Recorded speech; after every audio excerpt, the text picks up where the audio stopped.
Okay, I think we're ready to get started. Looking good, Jacob? Awesome. Thank you. Okay, folks, I think we'll go ahead and get started. Thanks for waiting a few minutes while we figure out the technology, as usual. And thanks again for joining us tonight for our folks in person and everybody watching on YouTube.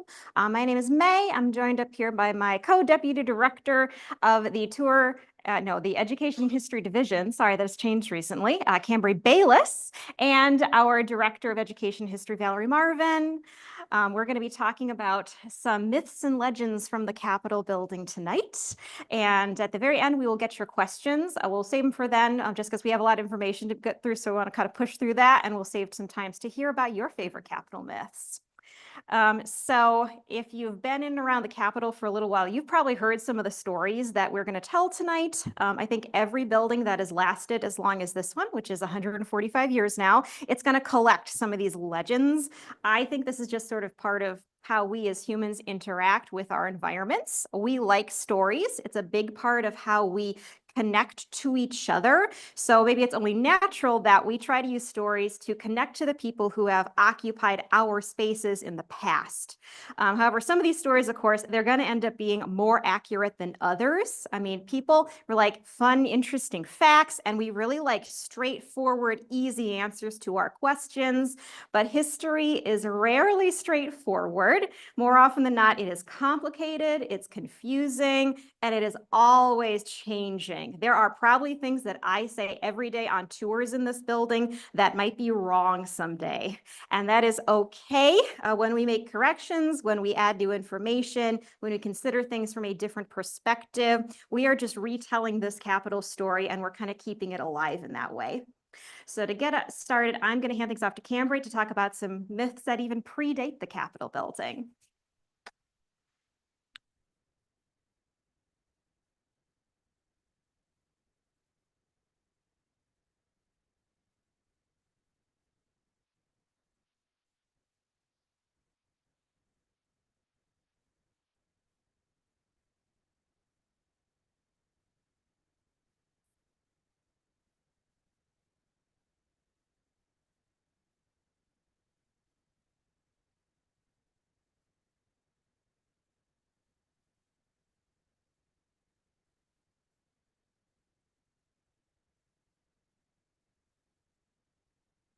Um, Flags were very important um, to the men who carried them. They were the focal point of the battle because this was the way that people knew where they were on the battlefield, that they were in their proper alignment for that fight. There's no radios, phones, walkie-talkies. We barely have telegraphs at this point in time. And so flags were typically given to men by the ladies of the communities they were leaving in large presentations as they're going off. The one you see on the screen here is their presentation flag. This is not the flag we will be talking about today, though, because that flag was sent back to Adrian in 1863 after being very tattered during the Battle of Fredericksburg. So in March of 1863, Colonel of the regiment Harrison Jeffords sent Quartermaster Campbell to Washington to procure a new flag. He was very proud of that flag. Colonel Jeffords, he actually showed it off to Senator Zachariah Chandler and Governor Austin Blair. Quartermaster Campbell recounted, Colonel Jeffords took a special delight in showing them the new flag and repeated his determination to be its especial guardian and defender. And that flag was first carried at the Battle of Chancellorsville. Now, at the Battle of Gettysburg, the 4th Michigan's really well known for their action at the Battle of Gettysburg. They were in a part of the battlefield known as the wheat field. While they were there, they actually engaged in hand-to-hand combat. They were entirely surrounded, and it was one of the best defenses of a Civil War flag that we know of in the course of the war, with the possible exception of the 24th Michigan, who was fighting a little bit further away from them. Now, of that day, Henry Sague said that Thomas Tarnsey, who was the color bearer, either surrendered or threw down the colors and ran, and that Colonel Jeffords, seeing our colors in possession of the Rebs, called on my brother to rescue the colors. There was severe fighting around the flag. Colonel Jeffords was killed by a bayonet, making him the highest commissioned officer to die of a bayonet wound during the course of the Civil War.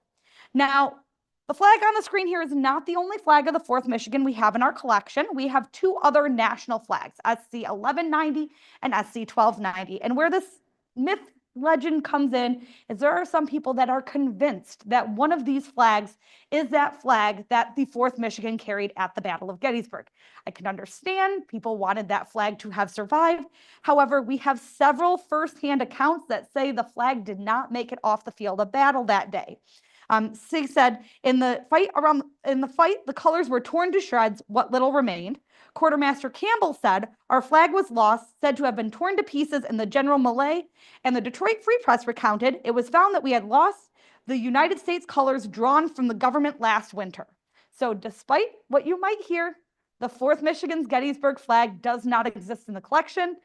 These, we do not know what battle they were carried at, but it is not the flag that was carried at the Battle of Gettysburg. We do, however, have other flags that were carried at the Battle of Gettysburg. My second myth talks about how we actually came to Lansing. And if you ever hear from anyone that the Capitol was once located and they say, my hometown, they are wrong unless they live in Detroit and Lansing. Those are the only 2 correct answers. There are many, many myths of the Capitol was once located, for example, in Marshall. Now, there were many, many votes to make Marshall the capital. None of them actually passed. It was probably the most frequently suggested location upon making decisions to move from Detroit. Actually, as early as 1839, it is brought up, and there are votes on moving the capital to Marshall. We don't actually move till 1847. So this is over years of lobbying. Now, a lot of this probably states from this house right here, which is called the Governor's Mansion and was built on Capitol Hill in Marshall. The story behind that, though, is actually that house is called the Governor's Mansion because it was built by James Gordon, who would later be a governor. He moved to Marshall in 1835. He was very supportive and was involved in this lobbying effort to try to make Marshall the state capital. So he built the house. He was confident that Marshall would be the capital. He would then be the governor, and that would be the governor's residence. He is living in that house when he's governor. It, again, was repeatedly voted on, never became the capital. Another possible option you might hear is that the capital was once located in Shiawassee Town for a day. This one has an even more interesting backstory behind it. So in 1908, Charles Godfrey, he was a Shiawassee supervisor, found that there was a plot of land in Shiawassee Township that didn't belong to anybody. It had been set aside for public use. And he concluded that that must be what that plot of land was for. It had to have been for the Capitol building. And so the DAR and the local community put a marker on the location. You can see the dedication of the marker right here about how the Capitol once stood on this plot of ground and it was here for a day. Now, there are several different explanations for how it was only the capital for one day, and it really depends on the source you look at. In 1946, Capital of Michigan for a Day, a Detroit News pictorial article, describes that the state records on their way to Lansing were stolen and hidden in Shiawassee Town, and Lansing supporters traveled there to pay off the people that were holding the state documents. And because of that, it was Capital of Michigan for a day. Now, there's a lot of problems with that, including that there's no evidence that any of that ever happened. It was 100 years after we moved the capital where we first see this story being told. The other thing is, though, just because the records are in a city doesn't make it the state capital. Records were scattered all over the state of Michigan at this point in time. In fact, many officials didn't necessarily have offices in the capital city of Detroit or even in Lansing when the capital comes to Lansing. The land office was in Marshall. The adjutant general's office at one point in time was in Kalamazoo, and at another point in time, it was in Detroit. A lot of state officers mainly worked out of their homes. In fact, the adjutant general's office doesn't move to Lansing until we build the 3rd Capitol building. So just because records are there doesn't make it the capital. Now, there are other claims that Shiawassee Town was voted on, was approved, became the capital for a day, and then the next day the legislature changed their mind and voted on Lansing. So I have looked through House and Senate journals. The House journals only mention Byron and Corunna in terms of places in Saginaw or in Shiawassee County. The Senate journal does have a vague reference to a 7 North Range number 3 East section where that was put in as kind of a placeholder. The very first thing that happened upon that being in the legislation was they took a vote and they were trying to change it to another city. Now that vote failed, but the next vote they decided we're going to separate the question. They struck out that section of Shiawassee County and didn't vote on adding a new section in, so basically left it blank. Also, there's nothing in public acts that say that this ever happened. And it's just because the legislator votes on something doesn't make it a law. You still need the signature of the governor, and this never happened. So there are several other claims that the community was laid out to potentially be a capital. Long story short, it was never the Capitol building. We do have quite a few other towns that were discussed, were considered. You can see many of them up here. So these occasionally come up in conversation, particularly Copper Harbor or places that are a little bit further away say, oh, we were going to be the capital. They were voted on or they were discussed. In fact, Copper Harbor, one person mentioned it and everybody said no. So they didn't actually even get a vote. So if you ever hear any of those, they had a little bit of a better chance than some of the places that had no mention of them, but only Detroit and Lansing. Now, the last myth is going to bring up something that we will see a couple of times in the presentation. It is this lovely tour book right here called Your Capital and Mine. So in 1953, this book was written by an elementary teacher with help from her students. At this point in time, there's no organized tour service. Any teacher that wanted to would just come in, bring their students, and the information the students got was whatever the teacher knew. So officials, people around here overheard a lot of incorrect information at that point in time.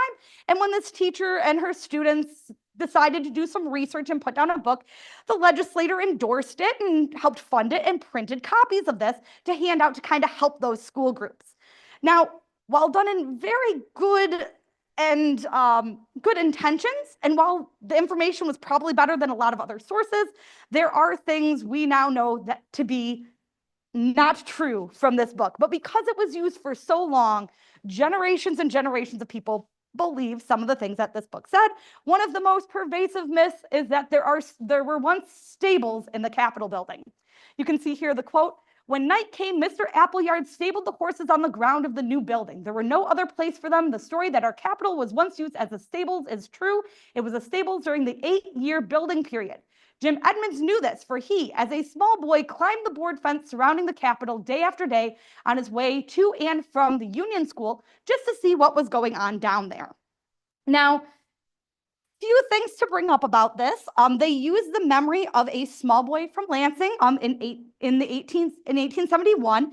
James Edmonds, you can look this up. His father was a harness maker. He was probably about 7 or 8 years old when this happened. That guidebook, I believe they did an oral history interview for that, is my guess. I haven't seen this written down anywhere else but in this book. He was still living at the time, but was in his mid to late 70s. So this could be a little bit a case of mistaken memory. We have a lot of access to resources that have articles about the Capitol building. None of them mention that that horses were stabled in the Capitol. There's no evidence in any of our photographs we have of the construction. Additionally, there were sheds that were set aside specifically for cutting stone. They didn't want the messiness of cutting stone to be within the walls of what would be the Capitol building. And if you're not going to allow messiness of stone cutting within the walls of the Capitol building, you're not going to allow the messiness of horses inside of the walls of the Capitol building either. There are no places in the construction of the building where there would have been troughs or things to get rid of animal waste built into the building. Now, there were also stables only a few blocks away from the Capitol, so it wasn't really a thing where you would have needed to actually have them on the grounds the entire time either. And that brings up the question of why is this myth so pervasive? I think, first of all, it's just fun. People like to tell the story that once there were horses in the Capitol building. Another thing is I think people don't really realize how advanced construction technology was at the time. Here you can actually see the stonemason sheds, but you can also see steam engines. So yes, there were horses that worked on the building, but we had steam engines, things like that. There was a lot more technology than people think of when you think construction in the 1870s. Additionally, there's these set of doors on the outside of the Capitol building. If you're walking around the building, you see these doors, and people point to them and say, those are the doors where they brought the horses into the Capitol building. No, those are the doors that led to the armory. So those are the doors they brought the cannons into the Capitol building. And if you look, we have a picture of the armory, and you can see these nice large cannons that would have required double doors to get into that space. Finally, there is also, this myth was also maybe a convenient way to explain away a certain odor in the building.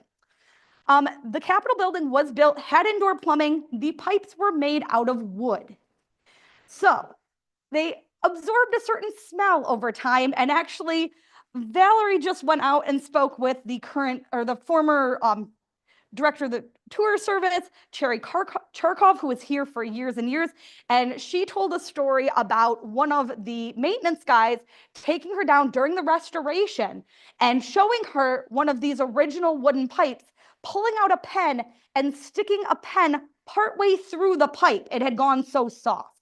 So it also was probably an easy way to explain away, again, that certain odor that might have been on the ground floor of the Capitol building. And with that, I'm going to hand things off to Valerie to talk about a few more myths. There were never stables in the building because the women who worked here from day one, am I not on? No, it's off.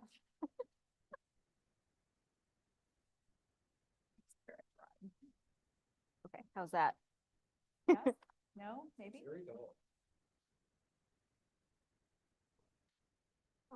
Okay. Do I just talk louder? We can just use this one. Okay. I don't know why they I do think I different, might but have muted it, so double check when you put that one on.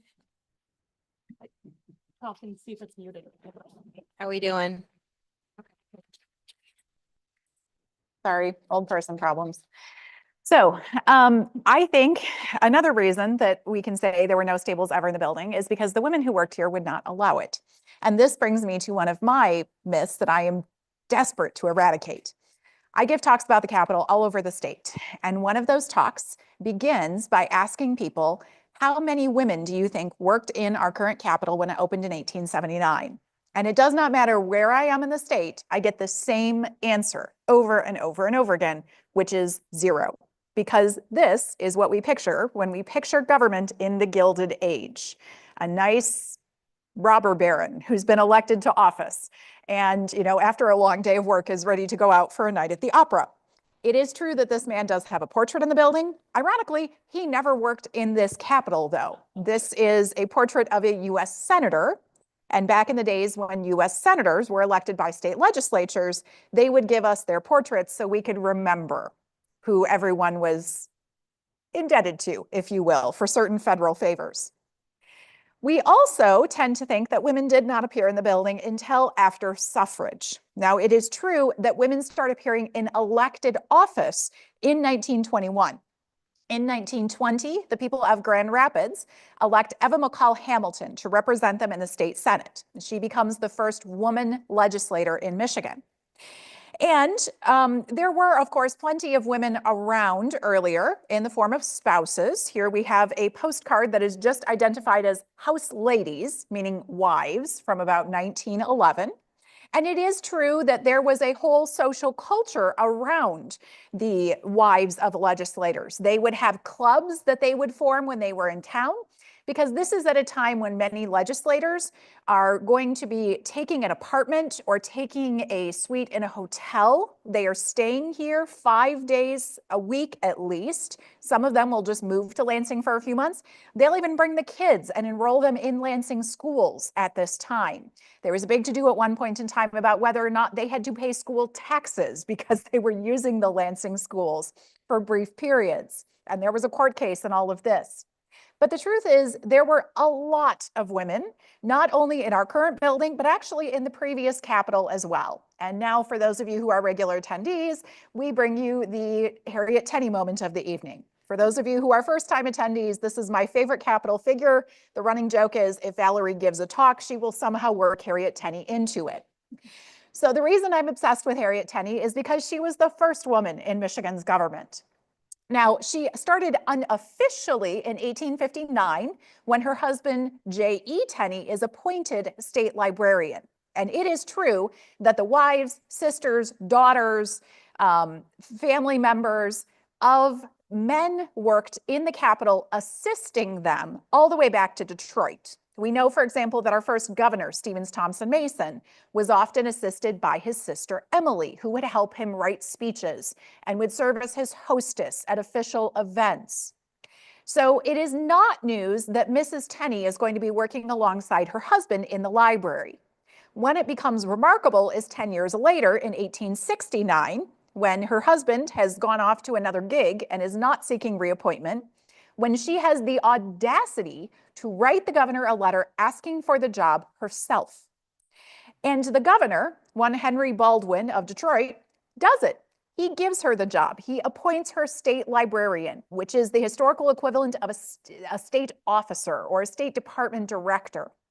Now, granted, she is a department of one person early on, but still, she at least has a porter who's working with her. She will eventually acquire staff. So this is 1869. This makes her only the third female state officer in American history. It's truly remarkable. And she loved to brag about it, frankly. In her first report, she talks about how on March 31st of 1869, with the approbation of the Senate, this library was placed in charge of a woman, capital W, capital O, capital M, capital A, capital N. And that report not only landed on the desk of every legislator and every other state officer in Michigan, it also went out through book exchanges with libraries across the country. So she was proudly declaring her place in Michigan history. Within just a few years, we start to see state departments hiring women into their general workforce as well. Both the Secretary of State's office and the Auditor General's office start hiring extra clerks. Now, extra clerk basically means like rank and file staff person by the mid-1870s.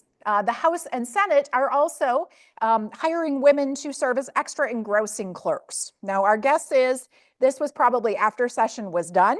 We don't believe they were actually sitting on the rostrum during session doing this job. We think they were probably doing proofreading, helping with the journal as that was put together and proofed and printed in the subsequent months. May did some work on this several years ago, put together this spreadsheet. We know that there were between 30 and 40 women working in the Capitol when our present building opened. So if you do the math, we had close to 200 people here on site daily. So that's roughly a fifth of our workforce is female. And to be fair, not all of them were full-time. Not all of the male workforce was full-time either. Some people worked day in and day out. Some people worked seasonally. They came in as extra help basically when you needed a few hands before the reports were due in, and it was an all hands on deck situation. You will also notice, if you take a deeper dive into this, that many of these women were paid at the same rate as their male colleagues. We see women earning equal sums of money, and that is true both at the top of the food chain. Harriet is earning a salary equivalent to some, not all, of the other state officers, and some of the female clerks who are working in departments are earning the equivalent of their male peers. So please, please, please help me spread the word on this, because if there's one thing I do during my career, I want it to be to correct this myth. Now, another myth that we come across pretty often has to do with the color of the dome.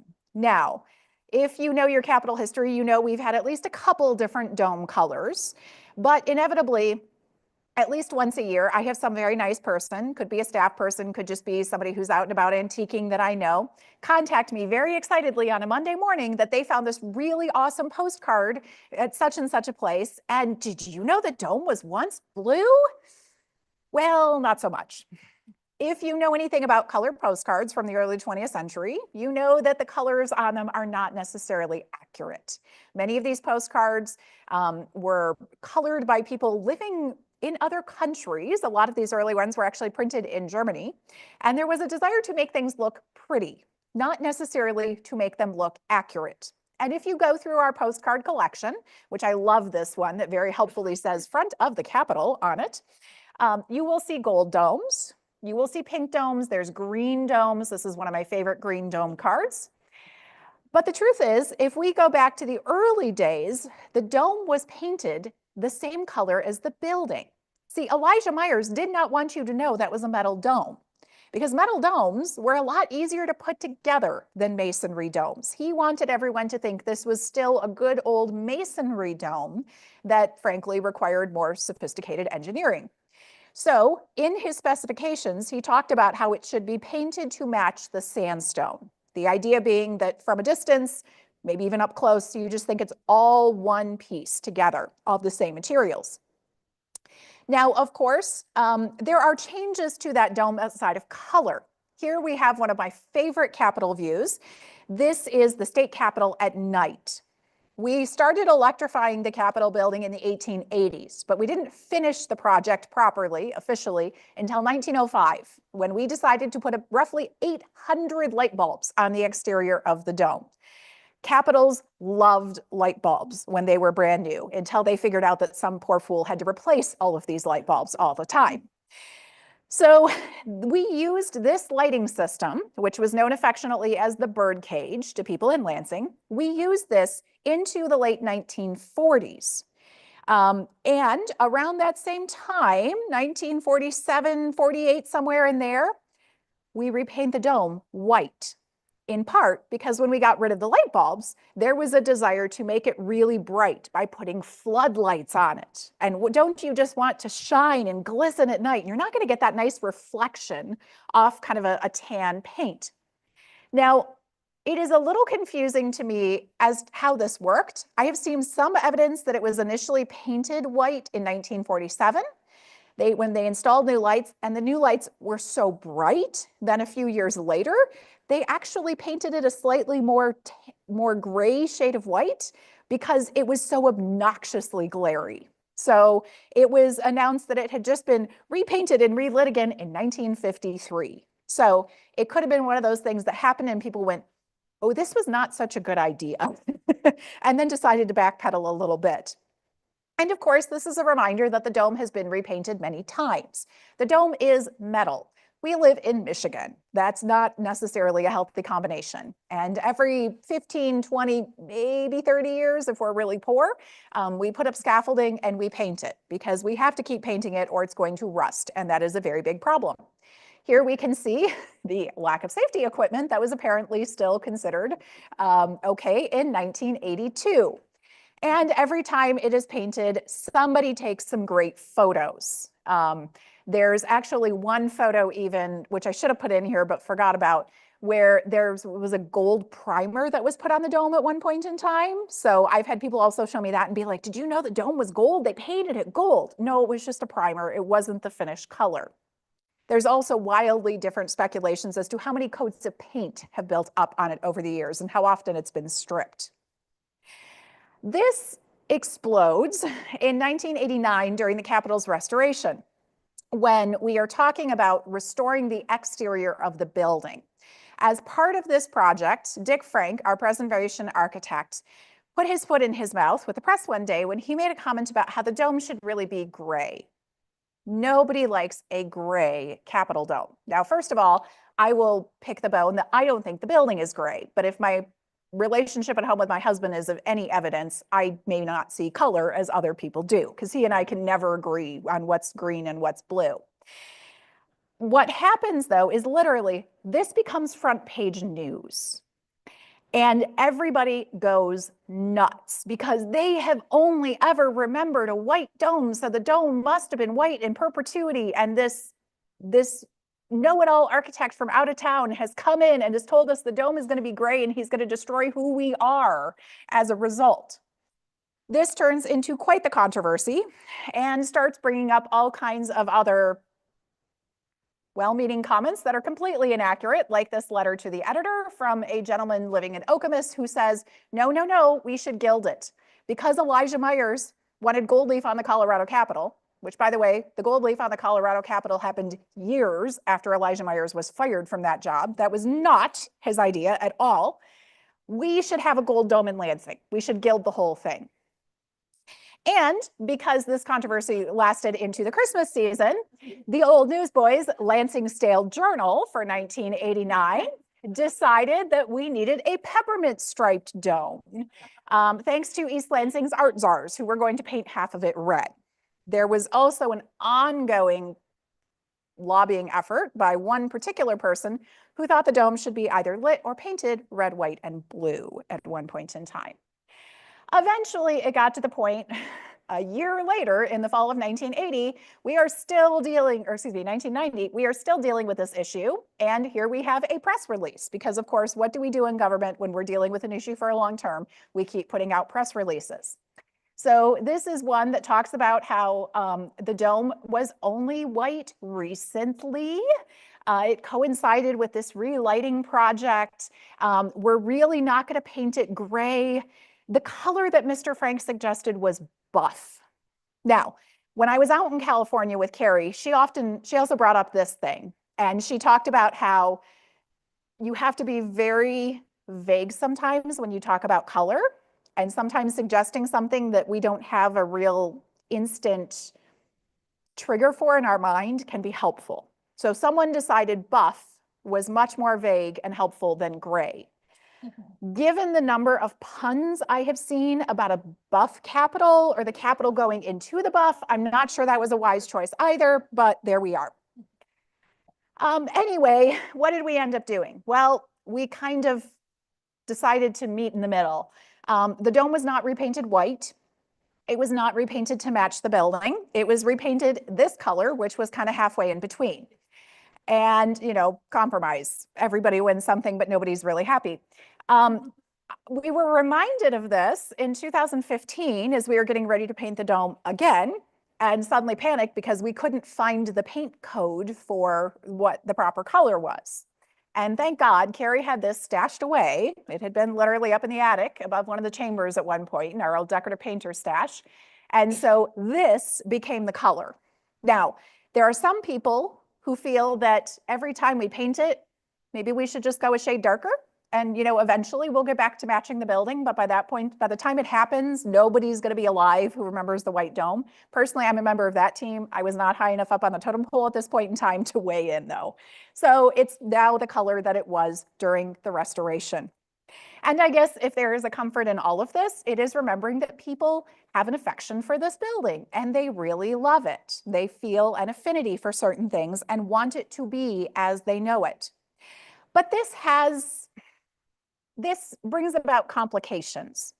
Also, around the restorations era, we had some cupola. I'm not going to say cupola crazy per se, although I did on my slides, so I guess I can. We had some strong opinions about cupolas. So what are cupolas? Cupolas are basically little domes. You will see we have a big dome in the center of our building, and then we have a little cupola or a baby dome on either end. And these were part of Meyer's design. They were part of the original construction, and they had a very important purpose. They served as the top of the ventilation shaft system. So these capped what we called our foul air shafts. And if you look at early photographs, which that stereo view on the right is very, very faint, but this is actually a side-on view coming down Seymour. So that's the north wing. And if you look really carefully, you may be able to actually see that cupola is there. But look at where it is. It's not on center with the side pediment. It is where it needed to go to be above the ventilation shafts. Now, you can see this on Meyer's plans. Here we have a side view. This is both Allegan and Ottawa. So actually, we are looking from this way from Allegan. So it's going to be on the other side, but trust me, this would be the mirror image. And they disappear in the mid-20th century, probably in part at least because we had eternal roofing issues. And we also got rid of the ventilation system and we put elevators in the shafts that these topped. So if you're familiar with the territory behind the House and the Senate chamber, those little tiny elevators that fit four very, very close friends, those elevators were put in those old ventilation shafts. So you don't need the cupolas, poof, let's get rid of them. until the restoration, when we decided to have them rebuilt. Here we can actually see them being repainted up in Midland Bay City. I don't remember. I'm looking at you because I know your uncle worked for the company. Yes, Freeland. Okay, never mind. None of the above. And here we can see actually in 1991 as they are being brought on site and actually craned back up and onto the roof. And these are the very fun photos from these projects that we have that are so much fun to go through and see. And as you can see, once again, the cupola did not line up with the pediment. This made some people in Lansing, again, very mad because they were sure those cupolas should have lined up with the pediments. And we said, okay, we've got the plans. We can see where the original bases were. No, no, no, no, no. I remember it this way. And that's key to all of this. There are things that all of us remember passionately that we will go to the wall on, but memory is fallible. But again, as much as this stuff occasionally makes us grind our teeth here, I am okay with the fact that people treasure their memories of this building and that they hold them dear and that they feel a stake in its ongoing preservation.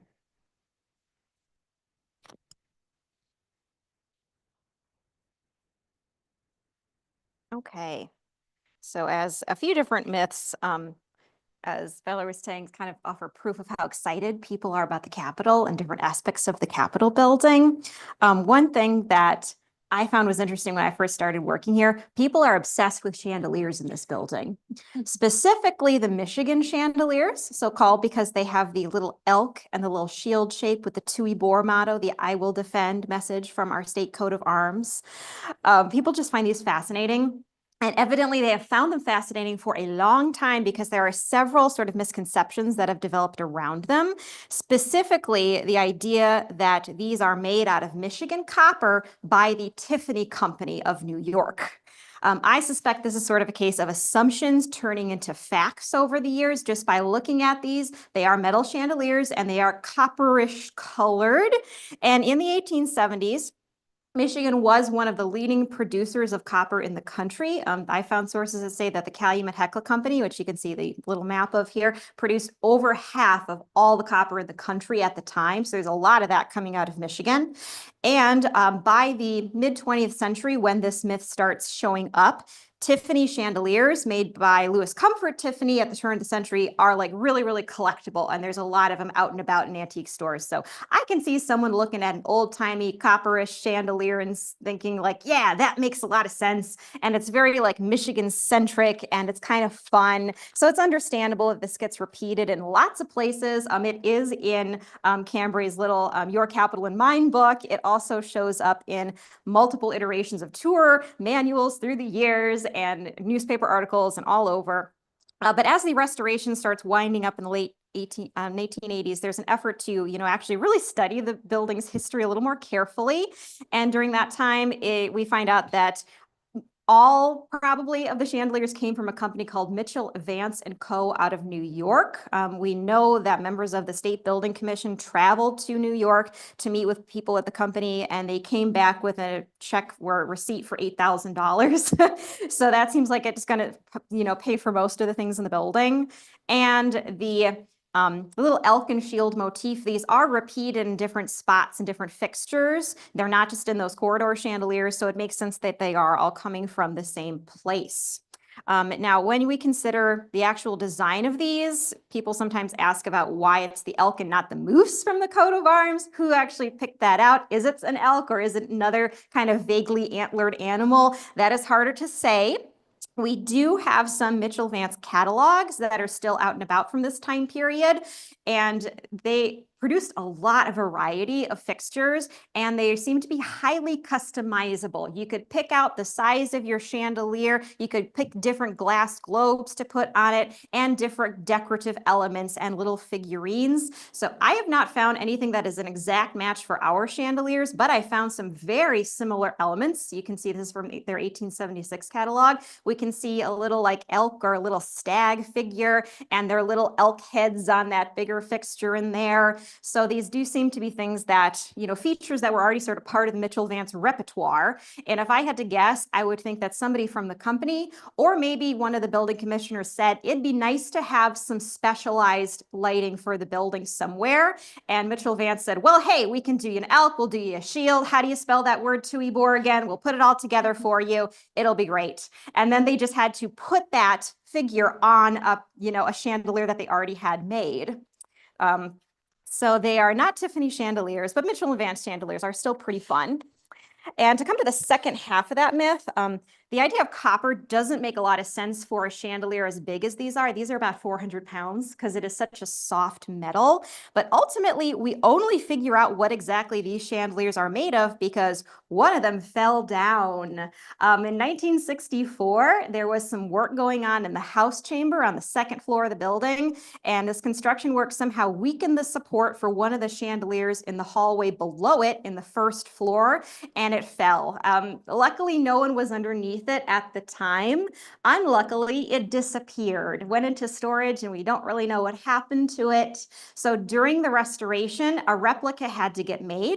It was actually produced by the Searcast company. They also do our decorative door hinges and doorknobs. And of course, they're examining what these are actually made out of, figuring it out, and they find lots of different metals and only the tiniest amount of copper, which is present in the brass trim. So there's technically a little copper in there, but not much to speak of. So I think with the chandeliers, we kind of get the idea of the sort of danger of assumptions kind of turning into facts. But sometimes also real, actual, true information, I think, can kind of be exaggerated and kind of take on mythic proportions. One of my pet peeves with historical interpretation is when people look at small old furniture or small old clothing or small old houses and they think, oh my gosh, people were so much littler back then. And they always say back then. There's usually not a time period associated with that. And this is something we hear in the House and Senate chambers when people are talking about the desks. Most of these are originals, and there was a riser put onto the bottom of the desks to make them slightly taller. And I am not contending that the risers do not exist. They are very easy to see in photos. If you look really carefully, you can look at how the desks sit on the carpet and you can tell the difference. And we know that the Senate put their risers on during the restoration. We've got really easy, clear photos of that process. I think the house was already using like a separate riser piece, and then they added that onto the desk itself at some point and kind of integrated the whole thing. So like they do exist. And the fact that the average height of Americans has increased over time, this is also true. Height's a result of a combination of your genetics and your living conditions when you're a kid. So the kids who grow up with plenty of nutrition and good health care, they are more likely to have a better chance of being taller. But I suspect that people, when they're hearing this, they tend to kind of exaggerate the change. In 2018, the CDC reported that the average American man was about 69 inches tall, about 5'9", and the average woman is about 63.5, so 5'3.5". The figures I found for 1896, men are at 67 inches tall and women are at 62.4. So over, about 100 years or so, we're looking at an inch of about 1.5 to 2 inches. And if you like it in graphic form, these are from a group out of Oxford. They track it from 96 to 1996. And this Oxford group also quite clearly on the website pointed out the historical data we have for people's heights is pretty spotty. A lot of this is coming from populations of soldiers and servants and incarcerated people and enslaved people, not necessarily people who got really good nutrition and healthcare when they were growing up. So they're not necessarily representing the entire population very well. And it's also important to remember that an average is just a mathematical equation. An average height is not necessarily the most common height in any certain population. And of course, we all know people have always come in a great variety of shapes and sizes. To pull this back into the Capitol, I've collected some photos of groups of people at different points in time in the building, just so you can see, like, yeah, people of different body types have always been here. And it's also important to remember that the furniture that we use, it's never going to be designed solely based on body type. It's going to be depending on the construction style, the methods available, the materials they have, the price. We can all look at an airline seat and know right away that's not designed with our bodily comfort in mind, right? There's always going to be lots of factors coming into that decision making. And I don't want to say like 1 or 2 inches of height is not necessarily insignificant, but if we think about it, if I woke up 2 inches taller tomorrow, I wouldn't have to buy any new furniture. And I don't think a lot of people would. So the next time you see a short chair in a museum or a low ceiling at a historic house, please just remember every body is a historically accurate body, and our built environment has never been based solely on human size. So again, it's kind of easy to see where people can sort of oversimplify historical facts when you don't take the entire context into consideration. And there's plenty of cases where we say something wrong because we're just missing information. And that comes into play with some recent discoveries we have made about the glass floor. This is an original part of the building. And we know that sometimes pieces of glass get broken because that has happened within living memory. And pieces got to get replaced. But we don't have a great record of when these replacements happened throughout the building's history. The only time we know of that any number of glass was broken at once was during a 1931 fire on the ground floor. The records of the fire talk about the heat cracking the glass in the floor to an extent that smoke was able to rise through the glass and get into the flag cases in the rotunda above. So we know that it did happen, the damage was there, but most of the reports really focus on the loss of the artifacts in the State Historical Museum, which was then located on the ground floor, including what was our probably first state flag was lost in that fire, which is very sad. So it's easy to come away from these reports thinking, okay, some glass got broken, but it doesn't seem like people thought it was a really big deal. Doesn't seem to be a lot of pieces, but maybe not so much. If you've been upstairs, notice we have quite a few cracks in the glass right now as the result of last year's dome restoration project. And the Capitol Commission actually found a glass company out of Rhode Island that is able to produce really, really accurate replica pieces for us. But of course, to make a replica of the glass, we have to like give them an original to work off of. They got to know what it looks like. And of course, that means we got to pry up a glass tile. And the tile that they pulled out that they assumed was original came with this little tag on the bottom. And this tag is from a company that did not exist before 1900. So that is not so much original for our 1879 Capitol. And of course, these tiles also have some other issues. They actually sit on wood shims, which you can see kind of around the border of the iron framework because they're too thin to fit into the ironwork. These are about 5/8 of an inch thick. That frame is made for a glass piece that's closer to an inch. So it seems like this is not so much original. This glass was probably put in after that fire in the 30s, and it looks like a lot of other pieces in the floor. So this glass company kind of worked with us, and they continued to do a full analysis looking at every single tile of the floor. And these are the results. All the pink tiles that you can see there are 1930s replacements. All of the black and the yellow tiles are post-1930s replacements, and the white ones are the originals. So, armed with this knowledge, the commission has decided to take on a full restoration of the glass floor for the first time in the Capitol's history. They're going to have this new company make us really historically accurate pieces, and they're going to end up replacing about 70% of all the tiles in there. And this is going to start probably in the next few months, and it will go on for a while, but we have been assured they are not closing the rotunda for this. They're just going to do it in sections. So we will get to see this process happen and get plenty of time to get used to the idea that the glass we've been walking on is not as original as we thought it was. And so sometimes you can see, I feel like discoveries like this, they can feel a little disappointing. And this is one of those things that I want to go back to the 30s and shake someone and say, why didn't you write that down? But it's a good reminder for us to be better at documenting what we're doing. We're in a very lucky place where we get a lot of resources to help us learn more and more and more about the building. And so we have to remember that we have to be good at, readapting the way we're telling the story of the building and really comfortable making changes when we need to. And we need to be good at tracking those changes for the people who are going to be retelling this story in the future. And that just helps us make sure that, again, we're kind of retelling the history of this building, making sure we're keeping it alive. So with that, we'd love to take your questions and hear your favorite Capitol myths.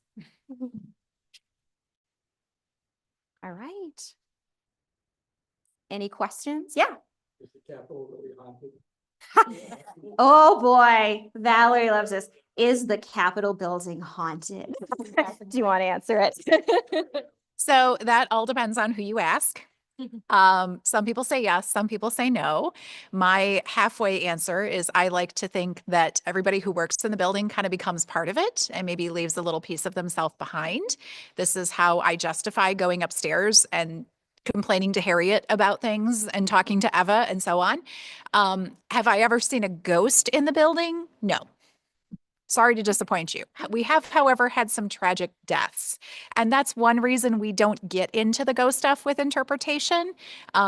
People have died in the building, and we want to be respectful of that and not treat it as something that, is sort of a Halloween, look at this, isn't that funny sort of thing.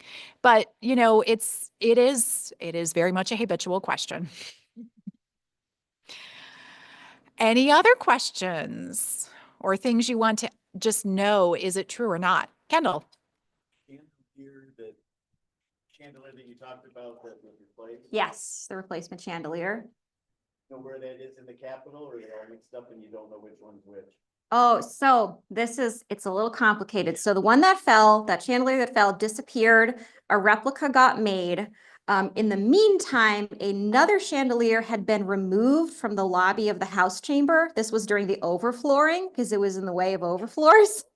So they ended up taking the original that had been pulled down from the House lobby and putting that onto the first floor in the north wing to replace the one that had fallen.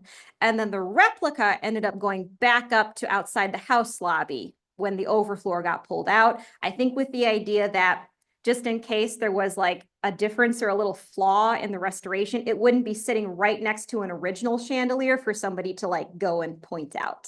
That being said, I have looked at, I've looked at the chandeliers in depth a little more than I like to say. It's a little embarrassing. I have never noticed a difference. And at risk of starting another myth, may forgive me, you misspoke. It's outside the speaker's library. Speaker's Yes, library. we talked about this the other day. I know you know it, but heaven forbid we start another rumor. But it's proof of how easy it is to do. All right. Anything else we can answer? Yeah.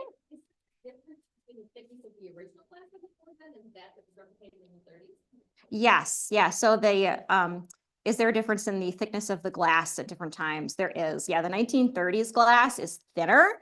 It's about 5/8 of an inch, which is interestingly, that's what we've been telling tour groups. That's what we said, how thick the glass is in the floor. So that's another thing we're gonna have to change. The original stuff is closer to an inch. And it doesn't have that wood shim underneath it. It sits on grout right inside, nice, very tidily inside that cast iron framework.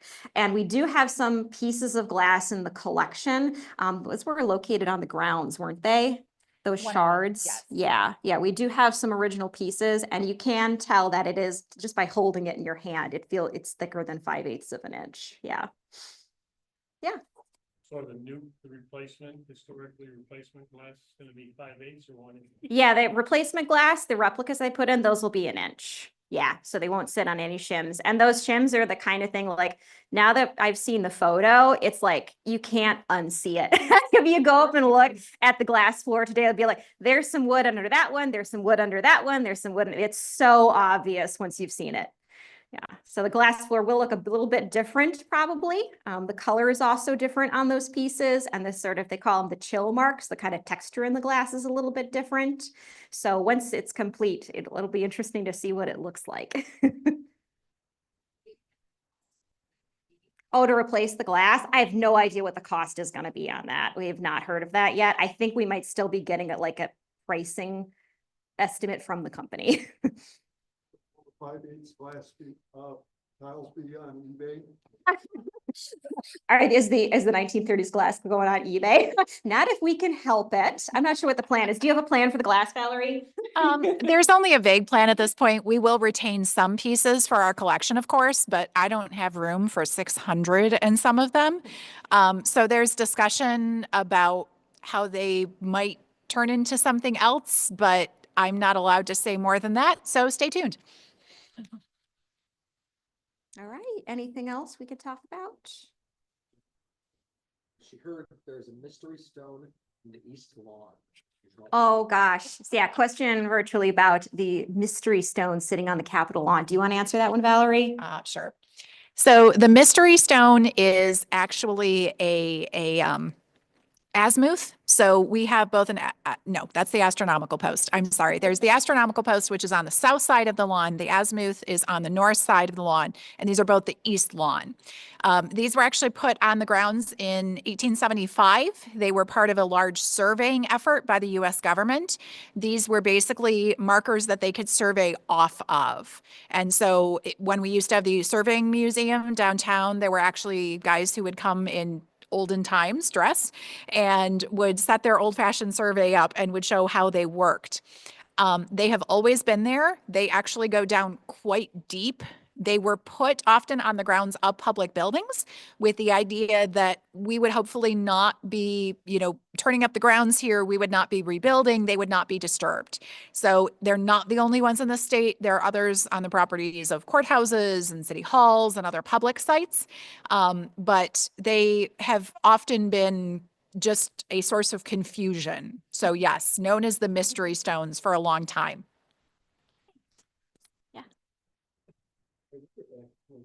In summertime, there's no chandeliers in the chambers. They're a whole lot bigger than oh, they're from some European country, and others say, no, they're from Sears Roebuck. Yeah, so a question about some of the other chandeliers in the building. The other ones that people really like to look at are the crystal chandeliers in the House and the Senate chambers. Those pieces, we also purchased those from Mitchell Vance. Mitchell Vance did not build those though. They were actually constructed by, it's like the American Reflector Company. That's the label on there. And so we're pretty sure Mitchell Vance, bought to resell basically. Yep. And the crystal pieces, it's the spears, right? Yes. The crystal spears Our are Bohemian. Yes. Bohemian. Yeah. The original are Bohemian. The round beads are just glass. Yeah, cut glass. Yep. And quite a few of those were replaced during the restoration. Yes. Yeah. Okay. Yeah. The state glass panels, although they all original. In the ceilings of the chambers. Yeah, so the House and Senate chambers, if you've not been here, have skylights, and there's an interior set of glass panels that are decorated with the coats of arms of all 50 states. Those are not originals. The idea to have the coats of arms in there was original, part of the design of the building. We only had 38 states at that time. So that is what we had for a long time. And then sadly in the 50s, I believe it was the 50s, the skylights were starting to leak. There's a lot of deterioration of the building at that time in general. The people maintaining the building got tired of fixing leaks in the skylights. They end up pulling out all the original glass and they basically throw it away.